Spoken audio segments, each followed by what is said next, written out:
पाटील, आजपासून तुम्ही विधानसभा निवडणुकीसाठी इच्छुक असणाऱ्यांच्या मुलाखती घेणार आहे.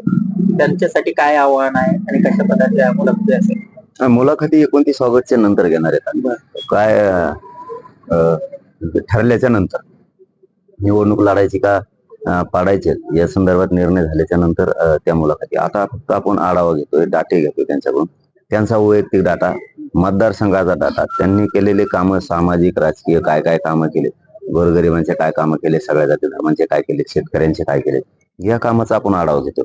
एकूण संख्येबद्दलचा आढावा घेतोय, कोणचा मतदारसंघ आहे त्याचा आढावा घेतोय, जिल्हा कोणचा आहे, सगळे एकूण त्याची सामाजिक परिस्थिती काय, लोकांचं म्हणणं काय, ही सगळा आढावा आपण त्यांच्याकडून सध्या घेतोय. जर पुढे ठरलं तर त्याबाबत. आणि दुसरं त्यांना असं सांगितलेलं का आपण की सगळ्यांनाच, जे कोण असतील ती महाराष्ट्रातल्या सगळ्या मतदारसंघात सगळ्या धर्माचे किंवा मराठा उमेदवार सुद्धा, की तुम्ही आपण आपले कागदपत्र सुद्धा काढून ठेवा. उमेदवारी अर्ज भरायचे ते कागदपत्र वेळेवर जर ठरलं तर परत कागदपत्र काढायला वेळ लागल असं होऊ नये. परत काय म्हणायचं ना, आता वेळ कमी आहे, कागदपत्र कधी काढायचे, तर आतापासून काढून ठेवा. एक जण राहीन कुणी पण, बाकी ज्यांचे वायर गेले तरी चालते, मग सावध राहिलेलं बरं. रात्री राजरत्न गायकवाड आंबेडकर यांनी तुमची भेट घेतलेली आहे. त्या अगोदर संभाजीराजे भोसले यांनी सुद्धा तुमची भेट घेतली. काय नेमकं समीकरण होण्याची शक्यता आहे? कारण त्या अगोदर राजू शेट्टी यांनी सुद्धा भेट घेतली होती. आवश्यकता आहे आता सगळ्यांना एकत्र यायची.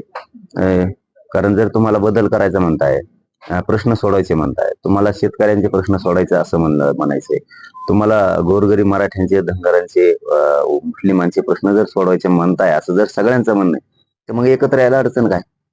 कशाला पाहिजे ताठरपणा किंवा माग सरकून राहायचं? काय कारण काय? आपण एकत्र आलं पाहिजे. आता राजकारणात असं झालंय सध्या, म्हणजे त्यांच्यात एका पक्षाला एका गटात त्यांच्या 3-3 लोक आहेत आणि एकच उमेदवार द्यायचा आहे त्यांना. आता 2 राहिलेले असं बोलायला लागलेत, म्हणजे त्यांच्यातली, याला जर दिलं तर मग काय बघा बरं का.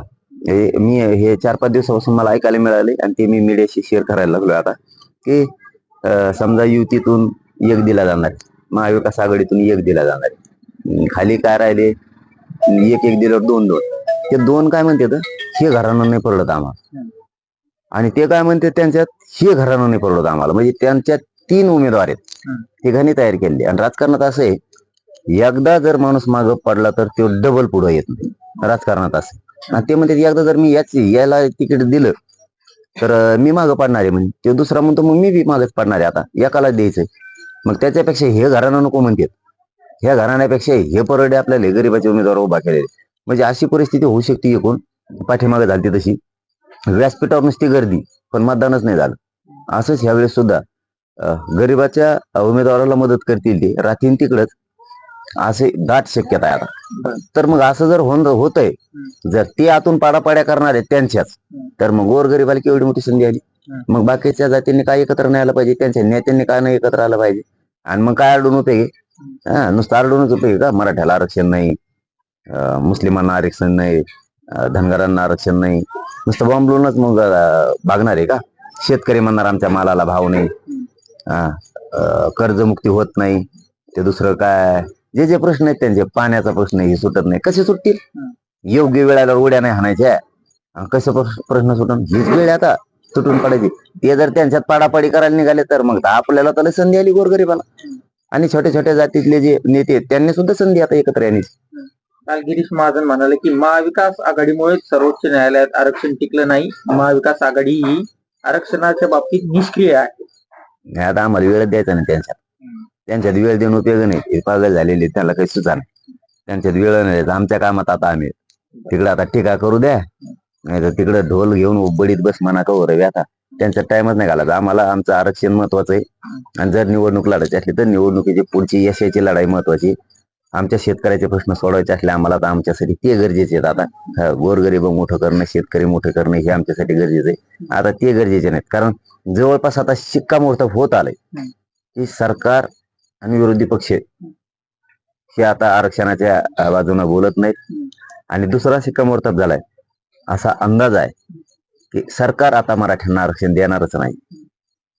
जवळपास त्यांना फक्त ओबीसीच्या नेत्याला वेळ देते ते, फक्त त्यांचं म्हणणं ऐकून घेते ती. म्हणजे सध्याची मराठ्यांना इतकं हिणवलं जातंय सरकारमधून, इतका अपमान मराठ्यांचा केला जातोय की त्यांना बाकीच्यांना द्यायला वेळ आहे, बाकीच्यांचे प्रश्न सोडायला वेळ आहे. ते फक्त ओबीसींचंच म्हणणं ऐकून घेते, बाकीच्यांचं राज्यात म्हणणं ऐकून ते घेत नाही. याच्यावर शिक्कामोर्तब झाल्या. सरळ सरळ ते ओबीसी शिवाय कोणाचंच ऐकून घेत नाही. आणि त्यांना वेळ पण दिला जातो, प्रश्न पण सोडवले जातात. बाकीच्या गोरगरीब मराठा, मुस्लिम, दलित, बाराबलुतेदार यांचं ऐकून, मायक्रो ओबीसीचं ऐकून घेतलं जात नाही. त्यांचं वेळ नाही. ते फक्त त्यांचं म्हणणं ऐकून घेतात. त्यांना जास्त ते गरजेचं, बाकीच्या जाती त्यांना गरजेच्या नाहीत. त्याच्यामुळं त्यांना उलथ पालथ करणं गरजेचं. एकूण ठरलंय का कुठे घेणार ते अंतर्वेदच घेणार आहेत. आज बघतील, आता ठिकाण बघणार आहेत. आज सगळे जातील.